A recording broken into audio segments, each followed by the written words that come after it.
So mga kananay, today, nag-grocery na kami no. So bumili kami ng ham. Para nga doon sa, get together namin this coming weekend. So dalawang ham yung namin binili mga kananay. Kailangan talaga na marami tayong pagkain. So ito po yung ham. Ilalagay lang naman to sa oven mga kananay. Si Daddy Tim ang magluluto niyan. Okay. At of course mga kananay, kasi nga marami tayong may mga American, mga asawa. Ito, mag-burger ako mga kananay, magluto ako ng burger. Kailangan maaga akong magluto. So ayan, ilan ba ito? So 4 na ganito mga kananay. So yung isang piraso, 4 ang so mga 16 piraso ito mga kananay. Ayan. So, ayan, magluto ako ng mechado kasi yung kaibigan ni Tim, gusto din niya ng mechado. Ayan, so ito yung pang mechado ko. At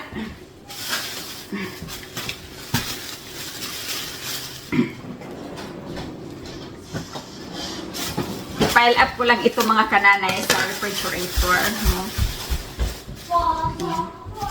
So, chicken curry at saka pang pansit. Gusto ko sa pansit ko, lalagyan ko ng shrimps. Kaso lang, meron akong bisita na hindi kumakain ng seafoods. Kaya chicken na lang. Tak. So, ayan hala. Sige, ganito talaga pag nanay na tayo, mga nanay, no? Mag-party man daw ko si Matthew. So, marami pa mga kananay. Marami pa kaming binili. So, ito yung ako ng tahong kasi lalagyan ko ito ng sugpo. Gataan natin. Gataan. At lagyan natin ng spinach. Ayan. At magluto din ako ng legumes. Ayan, no, spinach. Ayan. At mga kananay, nagpunta ako sa Asian store. Of course, mga kananay, magluto tayo ng pansit. Haluan natin ng canton. Yan sila dito may tea. At bumili ako nito mga kananay at gawin ko yung lagyan siya ng sugar. Masarap yung papakin. At may kalabasa din ako. And of course mga kananay, ito pinaka the best. Na dahil may ulo ako ng salmon na nabili ko. Mayroon ako ni Ted. Fresh na fresh mga nanay. Parang ako lang. At saka meron tayong chileng. Chileng. Okay? And meron tayong pichay.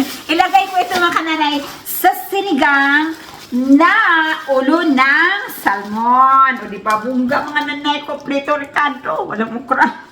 Meron akong okra sa freezer. Yan, maghaluan natin yan ng okra. At bumili ako ng maraming tomato. Ito para lang ito sa sinigang mga kananay. At saka ano pa ba? Ang sinigang, tapos siguro sausawan. Marami pang mga binibili mga kananay. Kailangan ko talaga itong i-organize. Parang madali na lang sa akin. Tapos, meron na akong crab legs doon na 3 boxes doon sa freezer. Yung malalaking sugpo. Ano pa ba? Ano pa bang meron ako doon? At yung mga isda ko mga kananay kasi ako ng sapsap. Prito ako ng sapsap. At may gulay pa akong na lulutuin. So, sama na to sa amin mga kananay. Tapos may tuyo. Hindi mawawala talaga ang tuyo, di ba? Ito yung mga pinamili namin, no? Ayun lang. Meron pa doon sa kabilang table. So, yan ang mga lulutuin ni Nanay Jenny. Hindi pa kasali dito ang nasa freezer. Yan, ito lang yung mga pinag-grocery namin. Yan, sige, parte pa more! Parte pa more! Bahala kang nanaya ka.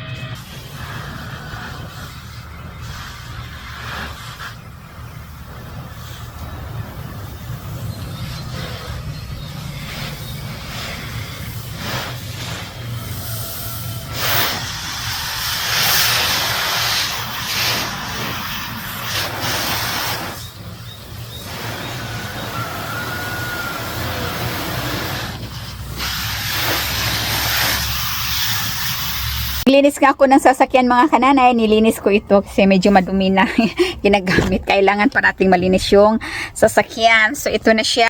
Ayan mga kananay.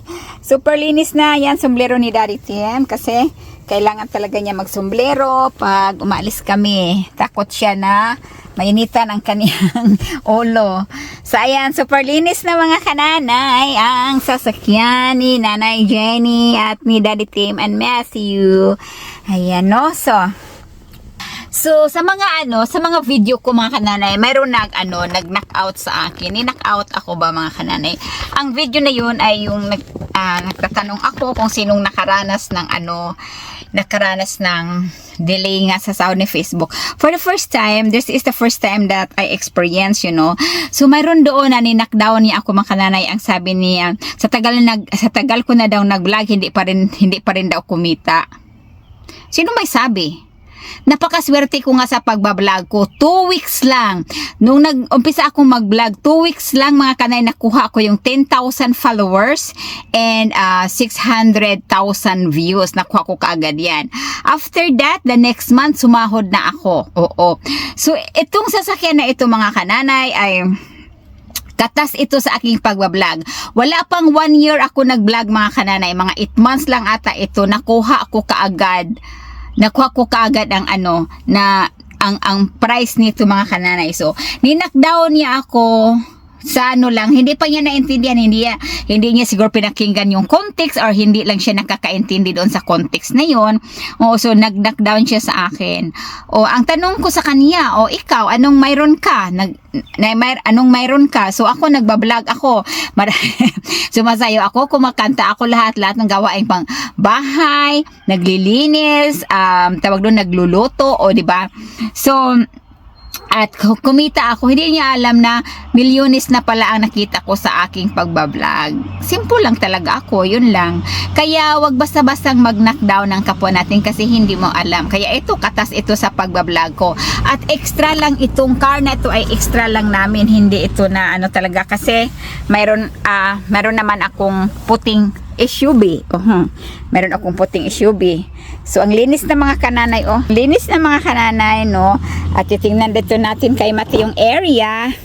Ay, sobrang linis na talaga, diba? Linis na. Ready na yan mga kananay. So, ayan na nga. So, mayroon, at itong sasakyan na ito mga kananay, ay extra lang namin ito. Extra lang namin. Actually, hindi naman talaga namin kailanganin kasi nga, mayroon naman kaming car. So, ayan din mga kananay. Katas din yan sa pagbablog ko mga kananay. Andoon pa. Yun ang parati kong ginagamit. Lang ito, extra car lang ito. So, ginagamit namin ito pag kami magbakasyon na alis. So, ayan yan, nire-ready ko na mga kananay ito. Sabi naman ang iba, nasasabihin sa iyo na, ginawa ka ng katulong dyan kasi ako ang naglilinis ng ganito.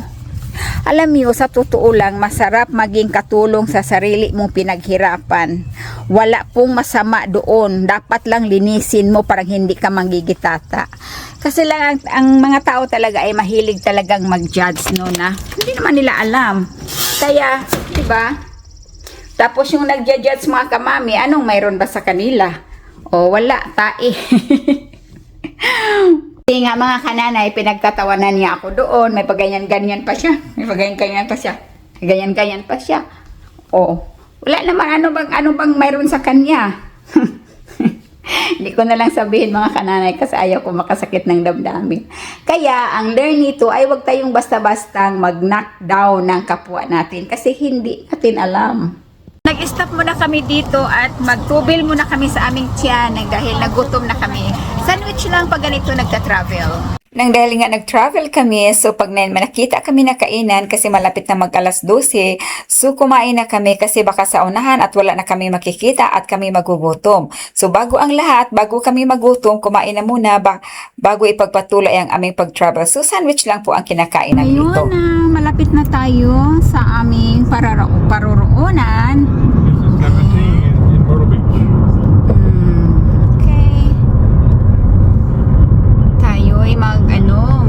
Mag-swimming tayo sa tubig. Hindi naman tayo pwede mag-swimming sa malajuk lang mga lukarit ka talaga, Jenny. So, ayan na, nandito na tayo sa kanilang downtown. So, wala po tayo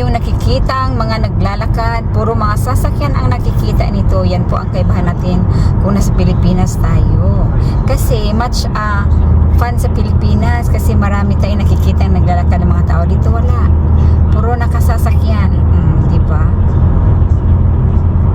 Dito tayo sa mga resorts. Ang una natin makikita ay ang mga restaurant. Ayan. Seafood restaurant. Ayan po, Calabash Seafood Buffet. Are we been there? Never. Ayan, nakikita ako na ang mga naglalakihang buildings, no? Ayan. Ngayon ay papasukin na natin itong area na ito. Ang ganda mga kananay. Maliwanag sa mata, malamig sa mata, malinis. O diba? Punong-puno sila ng mga kahoy. Ang ganda mga nanay. Wow.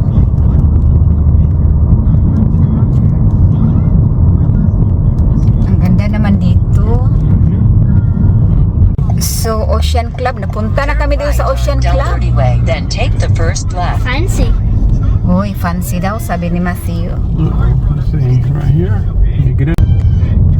So, tuloy pa rin ang paghahanap natin kung saan ang daan. Kasi parang niligaw ata kami. Look out this way. Ayan.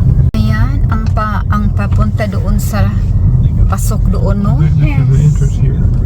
Is a jungle.